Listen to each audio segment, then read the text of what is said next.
Halo semuanya, perkenalkan nama saya Raden Ajeng Filia Lavinalana Arsa, NIM 28025603040. Pada kesempatan ini izinkan saya memenuhi tugas presentasi individual 1 dari mata kuliah IT Government dan Security, yang dimana saya akan membahas materi dari season 6 mengenai Business IT Alignment, di mana topik ini sangat krusial di dalam dunia bisnis digital, karena di era sekarang, di mana teknologi menjadi tulang punggung dari sebuah bisnis, keselarasan dan strategi bisnis dan IT bukan lagi pilihan tetapi merupakan kebutuhan yang wajib. Jadi, mari kita bahas lebih dalam. Baik, yang pertama yang akan kita bahas yaitu apa itu Business IT Alignment. Jadi singkatnya teman-teman, ini adalah upaya menyelaraskan strategi bisnis dengan strategi IT, di mana sekaligus memastikan struktur keduanya terintegrasi. Nah, ada dua pertanyaan yang menjadi pertanyaan kunci. Yang pertama adalah bagaimana IT bisa mendukung tujuan bisnis, dan yang kedua, bagaimana bisnis bisa memanfaatkan IT secara optimal. Mengapa ini penting? Karena IT sekarang bukan hanya sekedar tukang reparasi komputer. IT adalah mitra strategis yang bisa menciptakan keunggulan kompetitif. Sebaliknya, jika tidak selaras, akibatnya bisa fatal, yaitu inefisiensi, pemborosan anggaran, bahkan kehilangan pasar ke pesaing-pesaing bisnis. Nah, untuk mencapai keselarasan antara bisnis dengan IT, kita dapat menggunakan satu cara untuk mencapai alignment tersebut, yaitu dengan cara Strategic Alignment Model atau SAM. Nah, model ini memiliki dua komponen utama. Yang pertama, yaitu Strategic Fit. Di sini kita akan melihat dari dua sisi, yaitu domain eksternalnya, bagaimana posisi bisnis di pasar digital. Kemudian, domain yang kedua adalah domain internal. Bagaimana sih si infrastruktur IT ini dirancang untuk menjalankan bisnis dari perusahaan tersebut. Kemudian, komponen yang kedua yaitu functional integration. Di sini kita akan memahami dua hal, yaitu strategic integration, di mana menghubungkan strategi bisnis dan IT. Misalnya, dengan menjadikan IT sebagai sumber inovasi bisnis. Kemudian yang kedua yaitu operational integration yang menyelaraskan proses bisnis dengan sistem IT, seperti integrasi CRM dengan divisi penjualan. Nah, sekarang kita akan membahas nih apa sih hambatan dalam bisnis IT alignment. Menurut Broadband dan Well di tahun 1998 terdapat 3 jenis hambatan utama. Yang pertama yaitu expression barriers, tidak adanya strategi bisnis yang jelas atau kurangnya komitmen dari manajemen operasional. Contoh kasusnya itu kasus Kodak dan Fujifilm. Mereka punya, si Kodak ini tuh punya kamera digital pertama tahun 1975. Tapi karena manajemennya gagal menjadikannya strategi bisnis, visi mereka tuh terpaku sama film fotografi, sedangkan Fujifilm itu berhasil align IT dan bisnis dengan beralih ke healthcare dan kosmetik digital. Nah, hasilnya Kodak tuh jadi bangkrut, sedangkan Fujifilm tetap eksis. Kemudian, yang kedua, itu specification barriers. Minimnya keterlibatan IT dalam perumusan strategi bisnis yang menyebabkan komunikasi yang terpisah antara pemimpin bisnis dan IT. Contoh kasusnya yaitu NHS IT Project yang gagal sebesar 10 miliar euro. Tahun 2000-an itu pemerintah Inggris mau mendigitalisasikan rekam medis nasional. Proyek ini tuh gagal karena dokter tidak dilibatkan dalam desain sistemnya, di mana IT tim bangun software kompleks tapi itu tuh nggak match gitu loh sama workflow-nya rumah sakit gitu. Terus yang terakhir yaitu implementation barriers, seperti kendala teknis, politik, dan finansial seperti sulitnya integrasi sistem lama atau legacy system. Contohnya, Airbus A380 kabel management. Airbus A380 ini tuh mau bikin pesawat besar, tapi Jerman pakai software CAD versi baru, sedangkan Prancis itu pakai versi lama, gitu. Nah, hasilnya ribuan kabelnya tuh nggak match, delivery delay-nya 2 tahun, terus juga kerugiannya sampai 6 miliar dolar. Nah, di mana diakibatkan oleh legacy sistemnya dan lack of technical alignment-nya, gitu. Alignment bukanlah tujuan akhir, melainkan variabel perantara yang membantu dalam penciptaan nilai bisnis dari investasi. Terdapat beberapa metode tradisional untuk mengukur nilai IT, teman-teman. Contohnya yaitu Return on Investment atau ROI, Net Present Value atau NPV, Internal Rate of Return atau IRR, sama Playback Period. Namun, metode ini itu kurang efektif dalam mengukur manfaat dan bersifat intangible, seperti pengambilan keputusan yang lebih baik atau peningkatan layanan pelanggan.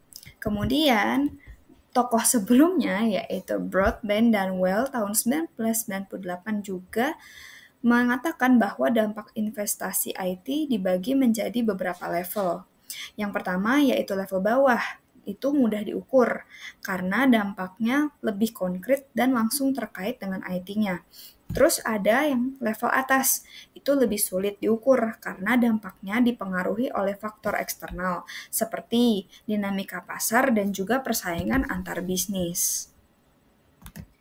Nah, sekarang mari kita bahas lebih detail mengenai metode pengukuran holistik. Kenapa sih kita butuh pendekatan multi kriteria? Karena investasi IT itu seperti samanya membeli rumah, teman-teman. Tidak cukup hanya melihat dari harganya aja, tapi kita juga perlu mempertimbangkan lokasi, keamanan, atau potensi nilai jualnya di masa depan. Nah, dalam konteks IT, kita punya dua metode utama, yaitu information economic, di mana metode ini mirip dengan sistem poin yang menggabungkan faktor kuantitatif dan kualitatif. Nah, caranya yang pertama itu identifikasi kriteria nilai.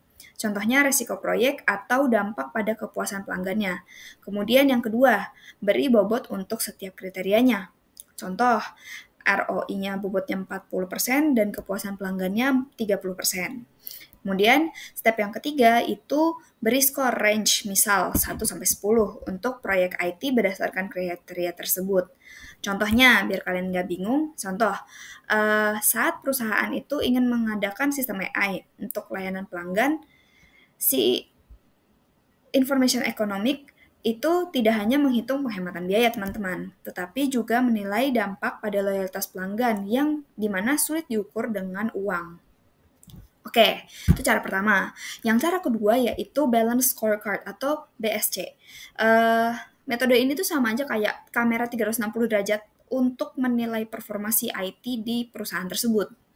Ada 4 perspektif, di mana yang pertama itu finansial. Contohnya, apakah proyek ini mengurangi biaya operasional? Itu dari perspektif finansial. Kemudian dari perspektif customer, itu apakah sistem baru mempersingkat waktu respon ke pelanggan? Itu dari perspektif customer. Kemudian dari perspektif internal processes, seberapa efisien sih proses order to cash setelah implementasi ERP? Kemudian dari perspektif innovation and learning. Pertanyaan kuncinya tuh, apakah tim IT kita punya skill untuk menjaga sistem ini di masa depan? Contohnya analoginya, jika BSC-nya diterapkan ke proyek e-commerce, kita tidak hanya lihat dari peningkatan penjualan atau finansial, tetapi juga apakah sistem ini bisa handle traffic tinggi dari internal processes, atau apakah fitur personalisasinya meningkatkan engagement dari si customer. Oke, itu dari dua metode yang sudah dijabarkan. Nah, perbandingan dari kedua metode ini, kalau information economic itu lebih fleksibel untuk proyek spesifik, contohnya migrasi ke cloud. Kalau BSC itu lebih cocok untuk menilai dampak jangka panjang dan alignment dengan strategi bisnis. Di mana ya sebenarnya kedua metode ini bukan saling menggantikan, tetapi saling melengkapi. Kalau IE itu bisa digunakan untuk seleksi proyek, sementara kalau BSC itu membantu memantau progresnya secara berkala. Gitu, teman-teman. Baik, mari kita merangkum pembelajaran pada video kali ini, di mana saya akan membaginya menjadi 3 poin utama. Yang pertama, yaitu bisnis IT alignment bukan hanya sekedar memastikan sistem IT itu berjalan. Itu tentang menciptakan simbiosis mutualisme antara bisnis dan teknologi. Contoh nyatanya, bayangkan bisnis seperti mobil balap. Mesin atau IT harus didesain untuk mendukung strategi pembalap atau si pembisnis. Sementara pembalap harus paham bagaimana memaksimalkan mesin tersebut. Jika tidak selaras, mobil tidak akan mencapai garis finish sehebat apapun teknologinya. gitu. Kemudian poin yang kedua, Strategic Alignment Model atau SAM adalah peta navigasi kita. Model ini mengingatkan bahwa alignment harus mencakup 4 domain. Yang pertama, strategi bisnis, strategi IT, infrastruktur organisasi, dan infrastruktur dari IT itu sendiri. Misal, jika bisnis ingin memasuki pasar e-commerce atau strategi bisnis, maka IT harus menyiapkan cloud scalable atau strategi IT. Tim operasional dilatih dari infrastruktur organisasinya dan sistem pembayaran terintegrasi dari infrastruktur IT-nya. Jika salah satu domainnya tertinggal, ya pasti hasilnya akan bincang. Kemudian, poin yang terakhir, yaitu mengukur keberhasilan alignment harus multidimensional. Jangan terjebak pada ROI saja. Gunakan pendekatan seperti balance scorecard untuk menangkap dampak intangible. Misalnya, bagaimana sistem CRM baru meningkatkan loyalitas pelanggan, walau tidak langsung terlihat di laporan keuangan.